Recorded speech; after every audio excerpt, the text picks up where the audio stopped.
Breaking news share कर रहे हैं। बलूचिस्तान जे इलाइक़े मूसा खेल में 23 मुसाफ़िर क़तल समूरनि मुसाफ़िरनि खे बसुनि तां लाहे क़तल कियो वियो। SSP मूसा खेल जो इहो चवणु आहे। मक़तूलनि जो तालुक़ पंजाब जे मुख़्तलिफ़ इलाइक़नि सां आहे। अयूब चकज़ई जो इहो चवणु आहे। FC पुलिस ऐं लेविस मक़तूलनि जा लाश खणी इस्पताल पहुचाया। हथियारबंदनि 10 गाॾियुनि खे बाहि ॾेई साड़े छॾियो। अहम ख़बर अवां सां शेयर कयूं पिया। बलूचिस्तान जे इलाइक़े मूसा खेल में 23 मुसाफ़िर क़तल थिया आहिनि। समूरनि मुसाफ़िरनि खे बसुनि तां लाहे क़तल कयो वियो। SSP मूसा खेल जो चवणु आहे मक़तूलनि जो तालुक़ पंजाब जे मुख़्तलिफ़ इलाइक़नि सां आहे। FC पुलिस ऐं लेविस मक़तूलनि जा लाश खणी इस्पताल पहुचाया आहिनि। हथियारबंदनि 10 गाॾियुनि खे बाहि ॾेई साड़े छॾियो। अफ़सोसनाक ख़बर अवां सां शेयर कयूं पिया। बलूचिस्तान जे इलाइक़े मूसा खेल में 23 मुसाफ़िरनि खे क़तल कयो वियो आहे। समूरनि मुसाफ़िरनि खे बसुनि तां लाहे क़तल कयो वियो आहे। SSP मूसा खेल जो चवणु आहे त मक़तूलनि जो तालुक़ पंजाब जे मुख़्तलिफ़ इलाइक़नि सां आहे।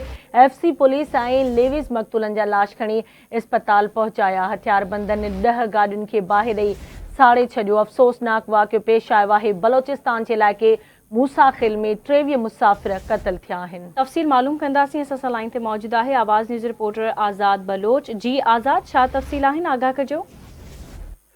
जी बिल्कुल ही बलूचिस्तान के इलाके मूसा खेल में अफ़सोसनाक वाक़ियो पेश आयो है। मूसा खेल के राव शमन मुकाम में मुसाफ़िर बसन का अंजातल हथियारबंदनि 23 मुसाफ़िरनि खे लाहे गोलियूं हणी क़तल करे छॾियो आहे। अहिड़े वाक़े बाद इलाइक़े में सोज़ारो माहौल छाइल आहे। इतला मिलण ते पुलिस इमदादी टीमूं सिक्योरिटी फोर्स वाक़े वारे हंधि पहुची करे इलाइक़े करे उतारे सर्च ऑपरेशन शुरू करे ॾिनी आहे। ऐं अजातल हथियारबंदनि 10 गाॾियुनि खे बाहि ॾेई साड़े छॾियो आहे।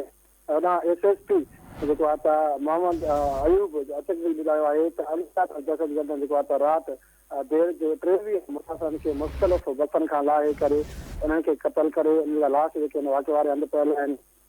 तमामु मार्जिन जो तालुक़ आहे उहा पंजाब सां ॿुधायो पियो वञे, पर हिन वक़्तु जेके लाश आहिनि उहा मूसा खेल वारे इस्पताल में पियल आहिनि।